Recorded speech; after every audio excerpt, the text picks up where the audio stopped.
Halo semuanya, salam damai Kristus bagi kita semua.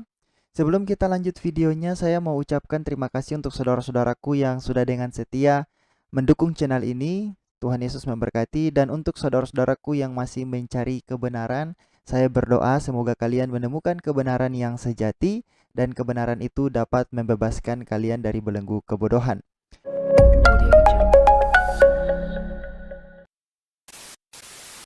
Kali ini saya ingin kita menyimak salah satu video dari Sang Debaters yang menjelaskan terkait dengan kasus dari Julius yang terindikasi menghujat atau memfitnah iman Kristen, bahkan bisa dikatakan penyebaran berita hoax yang kemarin dilaporkan oleh Pak Pendeta Muriwali.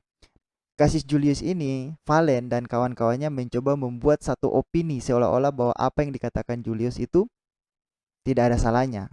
Tapi nanti kita akan simak bagaimana Sang Debaters menjelaskan apa yang menjadi permasalahan dari Julius sendiri. Jadi video ini videonya, video ini Valen yang nama ininya ini adalah Umar berdiskusi dengan salah seorang wanita namanya ini Josie Dewi. Mereka ingin menggiring opini publik bahwa seolah-olah apa yang dilakukan Julius itu tidak ada salahnya, bahwa seolah-olah ya tidak ada salahnya dan tidak terkait dengan hukum. Tapi nanti kita lihat, apalagi kita tahu bahwa Sang Debaters ini memiliki latar belakang sebagai seorang yang ahli dalam bidang hukum ya. Nanti kita lihat bagaimana Sang Debaters menjelaskan permasalahan dari si Julius. Kita simak videonya. Halo, Bang.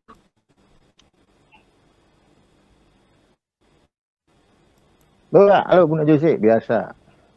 Ya, bikin teh ya? Enggak minum teh, air putih. Oh, bagus minum air putih. Air putih memang bagus. Ya. Jadi begitu ya, Bang Umar. Ya, gimana? Blunder ya? Si MDM blunder kan? MDM pasti blunder kalau masalah itu, masalah amelnya si Kujul yang Alif itu pasti dia blunder. Jadi dia kemungkinan besar lagi bingung ini, maju kena mundur kena Bang Umar. Karena dia langsung jump to conclusion, langsung grab momentum. Gitu loh. Dia lihat momentum anak Batak tertangkap, tapi dia nggak double check dan cross check. Makanya dia langsung wah. Nah sekarang dia lagi bingung nih, gue mau cabut laporan gengsi, diterusin ntar gue juga yang kena, lagi bingung nih dia. Iya, padahal di reformasi sendiri ya, Pak MYM itu kan dia teolog reformasi, padahal dalam teologi reformasi itu jelas, Yesus itu disalib telanjang tanpa selai pakaian pun. Nah kalau Yesus disalib telanjang tanpa sehelai pakaian pun. Nah, kalau kita aplikasikan itu Bunda Josie ya. Dengan satu narasi, ada salib, ada Yesus disalib dalam keadaan telanjang tanpa sehelai benang pun. Ya ini maaf sebelumnya, kira-kira kelihatan nggak? Ya pastilah kelihatan. Nah kalau kelihatan, bener nggak itu thumbnail? Kan gitu, bener nggak itu thumbnail kan gitu? Bang Umar, ya, berarti kalau nggak tunggu dulu sebentar Bang Umar. Gimana? Kalau salah, kebanyakan gereja Katolik di Eropa kan juga memasang dulu ya. Kalau nggak salah nih, gereja Katolik ya, terutama gereja Katolik, saya nggak tahu kalau Protestan. Itu yang di Eropa itu ada kok foto ada kok patung Yesus yang telanjang. Oh ada. Nah, tapi karena ada amandemen Bunda Josie, jadi dikasih kain itu tadi kan nggak mungkin lah. Tetapi dari semua itu kita nggak bisa dibohongi dengan original text kan gitu. Sekalipun fisiknya yang kita lihat sehari-hari, kalau di gereja Katolik itu kan ada salib, terus ada gambar Yesusnya ya kan. Siap. Oke kawan-kawan, kalian sudah mendengar orang goblok ini bercerita ya. Dua orang bodoh bercerita ya. Maka yang terjadi masuk lagi orang bodoh lain. Tujuan mereka mempertontonkan kebodohan kepada dunia dengan alasan agar bisa mempengaruhi kepintaran para petugas, agar bisa mengelabui kepintaran orang-orang pakar hukum. Gak bisa Palen. Orang-orang pakar hukum namanya juga pakar. Paham ya Palen? Yang kau lakukan ini justru blunder Palen.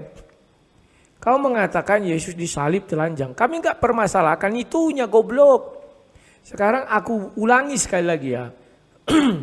Dan aku coba langsung ya. Contoh langsung. Coba sabar. Ini misalnya apalah. Sabar ya kawan-kawan, aku buka dulu gambarnya ini. Ini gambarnya itu ya. Biar kita lihat.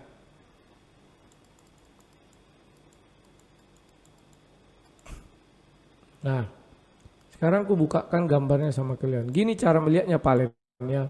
Ku ajari kau. Berdebat kau nanti jam 1 tidak akan menang lawan aku Palen.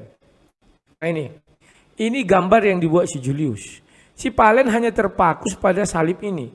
Kita tidak permasalahkan. Salibnya mau telanjang, mau tidak telanjang, kita tidak permasalahkan. Paham kau Palen? Semoga otakmu pada posisi yang benar. Karena aku lihat otakmu sudah baling. Dan kau sekarang sedang menghadapi sakaratul maut. Di rumah sakit dia kawan. Asam lambung kena. Nah ini. Kan sudah aku lihat si Palen ya. Lihat ini Palen ya. Sudah. Palen, sumber dari foto ini mana? Nah, aku tunjukkan kau cara berpikir ya. Sumber dari foto ini, aku buat dulu ya. Yesus disalib. Yesus disalib. Ya. Biar kau tahu Palen. Sumber dari foto itu mana Palen? Aku tunjukkan lah. Mana tadi ya? Ada tadi gambarnya ini, aku lihat. Atau salib Yesus lah. Pikir. Karena aku tahu otak kau itu rendah. Cocok. Karena aku tahu otak kau itu rendah. Ya. Makanya kau memang cocok meninggalkan ajaran Hashem. Karena Hashem itu kan orang Yahudi itu cerdas-cerdas. Sementara kau sudah otak apa? Otak keledai. Nah, perhatikan Palen. Ini yang diambil foto nomor 2 kan. Kami tidak mempermasalahkan foto ini, biarin aja. Tetapi kau lihat foto ini, di sampingnya ada nggak gambar titik? Kan nggak ada. Paham kau Palen maksudku? Oh, aku download dulu ini, aku download. Biar paham ya, biar buka aja. Save, simpan gambar. Ya ini. Kok jadi ke situ? Sabar ya. Simpan gambar sebagai. Ya, sabar dulu, sabar. Simpan. Biar gampang menjelaskannya sama orang tolol-tolol ini kawan. Kita memang harus senantiasa menjelaskan. Karena mereka kan sudah mengakui ya. Kalau dari mereka masuk Kristen kan jadi goblok. Goblok itu berarti selama ini dia goblok kan. Tapi kalau dari Kristen ikut mereka itu jadi cerdas. Artinya memang dia di Kristen cerdas. Nah, aku bukakan sama kalian ini. Aku share screen dulu. Begini cara melihatnya Palen. Ya. Ini. Nah, sekarang sudah ada gambar ini kawan. Kalau ini dibuat si Julius, apakah orang Kristen boleh marah? Enggak boleh. Karena gambar ini memang ada kawan. Paham ya? Sekarang kalian perhatikan, apakah gambar ini sama dengan gambar yang dibuat si Julius? Kan itu pertanyaannya. Jawabnya tidak. Oh, biar gampang, tunggu ya. Aku masukkan dulu ke dalam sebuah sistem aja. Tunggu. Sabar. Biar gini cara menjelaskannya. Biar orang-orang keledai-keledai ini bisa otaknya itu agak berkembang sedikit. Mengapa mereka di dunia ini paling terbelakang? Karena goblok. Orang seperti si Palen ini, kelompoknya ini goblok. Di dunia ini terbelakang orang-orang seperti ini kawan. Dibawa ke Amerika, diketawai orang Amerika, goblok kau katanya. Mereka nggak tahu, makanya Yesus selalu berdoa, Bapa ampunilah mereka, sebab mereka tidak tahu apa yang mereka perbuat. Ucapan Yesus ini nggak main-main kawan. Karena Yesus tahu mereka ini goblok, nggak tahu dia apa yang dia perbuat. Ya luar biasa Yesus Tuhanku itu wah. Tuhanmu juga ya, Tuhan kita semua. Nah. Sekarang aku buka 2 perbandingan ini biar tahu dulu si Balaguer itu ya. Behind text. Nah ini. Buka dulu ini biar tahu si Balaguer itu. Nah ini. minuskan dikit, nah, biar dapat. Sabar ya. Oh, ini ku kecilkan dulu dikit, besar kali yang gambarnya. Sabar ya kawan-kawannya. Biar bisa kalian lihat apa yang dimaksud penistaannya dia ini. Ini. Nah ini. Makanya si Julius sekarang udah mau persiapan lari diri kawan. Bisa jadi dia sudah lari, kita nggak tahu. Segala sesuatu bisa terjadi dan sangat mungkin dia lari. Alasan berobat. Kasihan aku lihat dia kawan mamanya lagi kondisi sakit itu ya. Kemoterapi kemarin. Tapi ya melihat tingkah laku anaknya ini. Kalau mamanya tahu bisa jadi cepat-cepat stroke. Atau cepat-cepat sakit gara-gara tingkah lakuannya. Nah. Palen, perhatikan di layar sudah ada 2. Karena aku pikir sia-sia aku melawan kau. Karena kau isi kepala kau kotoran, goblok, keledai. Maka kalau aku nanti lawan kau jam 1 terbuang energiku. Lebih baik ku jelaskan sama kau. Pakar hukum manapun kau panggil, tidak akan menang kalian. Apalagi kalau berdebat sama sang debater. Perhatikan Palen. Gambar yang ku geser ini, yang kiri ini gambar aslinya. Oke? Kalau ini dibuat si Julius tidak masalah. Saya katakan tidak masalah. Misalnya dibuatnya thumbnailnya begini aja. Tanpa ada tulisan. Titik Yesus hanya aksesoris. Misalnya dibuatnya begini saja. Ini tidak masalah Palen. Tetapi ternyata dibuatnya menjadi seperti ini. Maka sudah ada penambahan 2 gambar kelamin. 1 gambar orang disunat. 1 gambar heritan. Jadi sudah ada penambahan 3 gambar. 4 gambar ya, 1, 2, 3, 4. Ditambah 1 tulisan, itu sudah 5. Palen. Wah, Yesus kan memang begitu, oke. Bisa enggak kau buktikan Yesus titiknya seperti yang digambarkan si Julius? Bagaimana kau membuktikan bahwa titik ini milik Yesus? Di situ letaknya kalian gila, gak akan sanggup kalian menghadapi pengadilan. Kalau benar-benar hukum ini ditegakkan.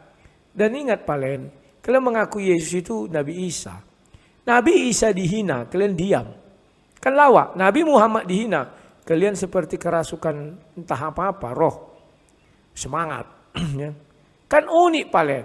Padahal Al-Quran mengatakan kami tidak membeda-bedakan Nabi. Sekarang kalian mau membeda-bedakan Nabi. Ini Nabi Isa, Nabi kalian yang kalian bilang. Oke Palen, ya. Digambarkan 2 titik ini. Bisa enggak si Julius atau kau membuktikan gambar yang dibuat si Julius ini gambar titik Yesus? Bagaimana dia bisa membuktikan? Tidak akan bisa kan? Dia akan bilang titik itu ku ambil dari tempat lain. Berarti tidak ada yang namanya fakta. Jadi menyebar berita bohong. Kan begitu. Paham kok Palen? Oh, alasan dia. Ini menggambarkan titiknya si kepala rudal ini. Si Heritan, oke. Nanti di pengadilan dibuka lah celana Heritan. Cocok nggak dengan ini? Nggak cocok. Kan gitu. Kalau ini memang titiknya Heritan, tolong dirubah judulnya.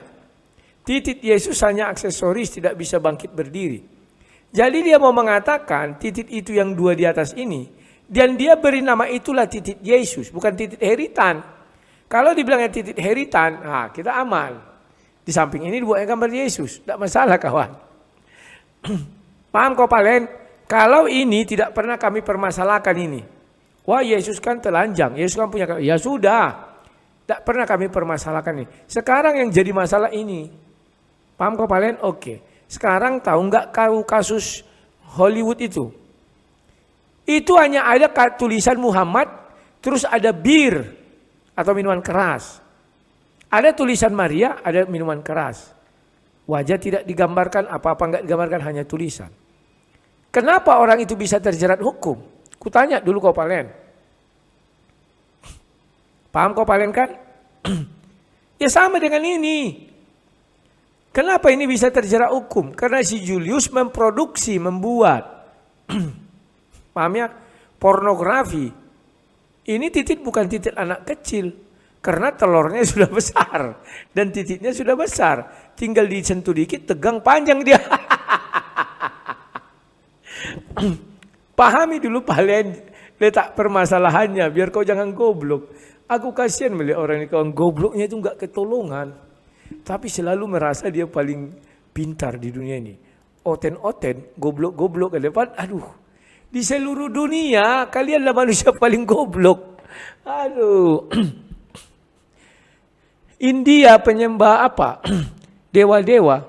Sudah bisa ke bulan, sudah bisa buat nuklir. Ya kan? Buat pesawat terbang, semua-semuanya. Jepang penyembah matahari. Sudah bisa kemana-mana. Rusia yang tidak bertuhan lagi. Sudah bisa kemana-mana. Apalagi Yahudi yang penyembah Tuhan yang sesungguhnya Tuhan. Apalagi Kristen yang menyembah Tuhannya Yahudi misalnya. Atau Tuhan yang sesungguhnya Tuhan. Sudah bisa keluar angkasa kemana-mana palen. Arab Saudi. Aduh sudahlah palen. Masih kopar kafir. Larang ini, larang itu. Jilbab tak bisa, pegang handphone tak bisa. Menyetir tak bisa, banyak kali peraturan. Orang semua sudah ke bulan. Terus lucunya mereka selalu mengatakan Kristen goblok. Gak habis pikir aku kawan. Pede kali si Palen ini mengatakan begitu ya. Gak ngerti aku kawan. Ya. Oke, jadi itulah yang dikatakan oleh sang debaters tentang kasus yang menimpa Julius dan akhirnya dilaporkan oleh Pak Muriwali, Pak Pendeta Muriwali ya. Jadi sudah tahu kan titik persoalannya di apa? Di gambarnya yang tadi dia katakan bahwa dia menggabungkan antara gambar Yesus disalibkan dalam keadaan telanjang dengan gambar yaitu pornografi. Lalu ada gambar Henry Tan, lalu di bawahnya ada tertulis titik Yesus hanya aksesoris. Nah itu kan menjadi persoalan hukum ya, karena seperti yang tadi dikatakan bahwa bisakah dia membuktikan bahwa gambar itu adalah betul milik Yesus Kristus. Apalagi di situ sudah ada tulisannya lagi, betul kan? Nah itu menjadi persoalan, tapi itu kembali lagi kepada ranah hukum. Biarkan hukum yang melakukan hal itu. Kalau memang betul-betul kasus ini dikawal sampai betul-betul Julius ditangkap, nanti dia akan diadili di pengadilan. Dia akan mengungkapkan semua. Kalau memang dia salah, silakan dia membela diri dan biarkanlah hukum yang berbicara. Nah sekarang saya ingin berkomentar tentang hal yang tadi sang debaters katakan terkait dengan Muslim ini. Memang sebenarnya agak sedikit mau dikatakan munafik, yang munafik ya, saudara-saudara kita yang Muslim ini. Kenapa saya katakan munafik? Karena Isa Al-Masih dalam Quran mereka sangat ngotot untuk disama-samakan dengan Yesus Kristus. Tapi ketika Yesus Kristus mereka hina, mereka tidak sadar bahwa mereka sedang menghina apa yang mereka percayai.